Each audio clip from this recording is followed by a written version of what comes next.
Hey, what's going on, everybody? Welcome to my Hotel Artemis movie review. So I just saw this movie today. I know it's been out like maybe like a week or two. It's taken me a while, but just saw it today. And this movie's directed by Guy Pearce, Drew Pearce, which I'm not too familiar with. I believe it's his first big movie. I heard he's done a couple of short films, like some of the Marvel. It sort of makes sense he's done Marvel films because there's people that have been in Marvel movies, and this one, like Dave Bautista, Jeff Goldblum is in this, and Sterling K. Brown was in Black Panther. That's the only other. That's where I know him from. Jodie Foster's also in this. Sophia Boutella, which, oh my god, dude, I really want to see more of that actress. Ever since I first saw her in Kick-Ass, I looked her up and. Oh my god, man. I think she might be one of my top 3 Hollywood crushes. She is so physically gifted. And the way she moves, I believe she's a dancer, and I loved her in this. She's also got some acting chops. In Kingsman, she didn't really get to do all that much acting, but in this one she did, and the action was great. Brian Tyree Henry's in this, Jenny Slate, who looks familiar, but I can't really remember her, and Zachary Quinto from Star Trek and from the show Heroes is in this, as well as Charlie Day. So the cast and the acting in this movie were great.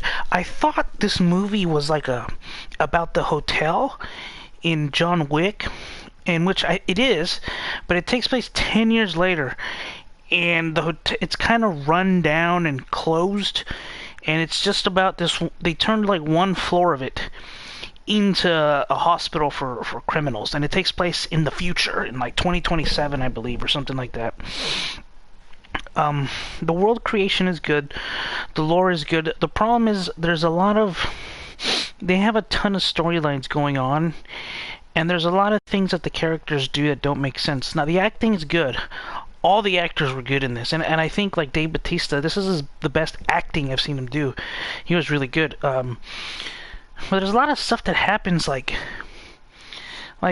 it inherits the whole thing about rules, and you can't break the rules, but everybody breaks the rules. There's this side story with, like, a police officer that I felt like it was kind of pointless. I was keeping track of all these storylines and thinking they were all gonna meet at some point, and there's just like there might as well have been no rules, because in the John Wick world, the way the second one, the whole premise of the third one is kind of like there are deep consequences for breaking the rules, and there's like no consequences in this one. So it's not a a roller coaster thrill ride of action.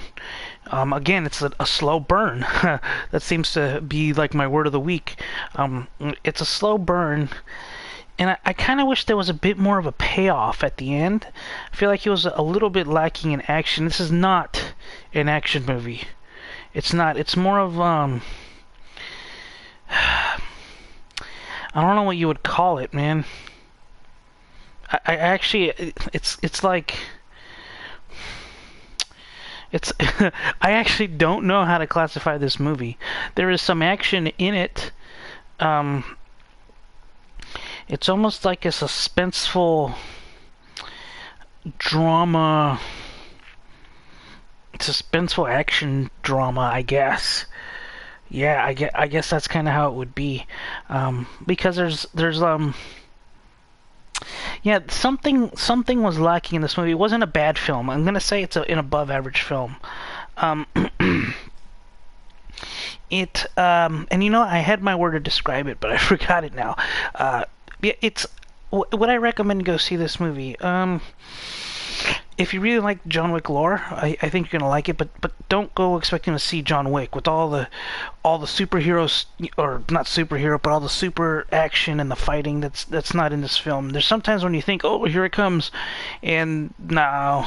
I mean, there's some fighting in it for a little bit, and then there's a lot of choices the characters make that to me they don't make sense. Even the ending, kind of like, well, now what happens, is a kind of deal. So the way it's shot and the acting were really good, and I like that they tried to build on the John Wick lore. which is fine, but I almost feel like it would have been better if it was like a gathering of assassins type of deal taking place while the place was still a booming area for assassins to go to and hang out at. Um, Definitely nothing all that noteworthy as far as Oscar performances are concerned, but I do think this seems like this was a small budget, and for I hope it was, and for what they hopefully they spent a little, and I want this movie to make a profit. It's a good movie. It's a smaller movie.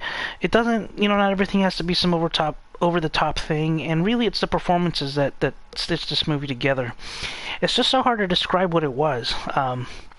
Like Jodie Foster's a nurse that keeps stitching these people together, and I just the premise of the roles I feel like they broke their own roles that they set up, and so a lot of things are kind of confusing, like why certain things happen. Like at the very beginning, there's a bank robbery, and then the guys take their masks off in front of everybody.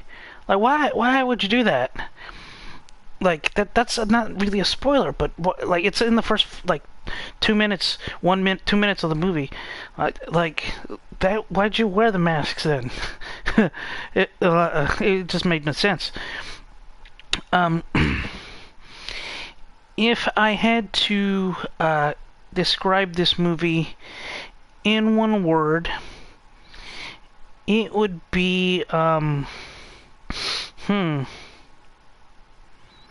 I don't want to say meandering. It's just I guess. that would be the word. It's an okay movie. Anyways, yeah, don't spend too much on this movie. If you like John Wick and you want to see some good acting, this is more of a suspenseful drama. I think the marketing was wrong. It's not an action film or anything like that. Oh, that update just scared the snot out of me. Anyway, yeah, it's all right. It's all right. So I'm gonna give this movie a 55, which is a Dead C average is 50, so it's above average. You know what? I'll give it a 57 because I really like the performances and I like the actors. I like Jeff Goldblum. Yeah, it was good performances. The performances were good. The production design was good. Just the story, the dialogue was good. The lines were good. Just some of the choices, I feel like I don't know why they were made. I feel like something's missing. Like something was either missing or there was either something missing or something superfluous. Which I know at least one line that was a little bit superfluous. Anyways, did you guys see it? Let me know what you guys think. Like and subscribe, and I'll see you guys later. Alright, bye.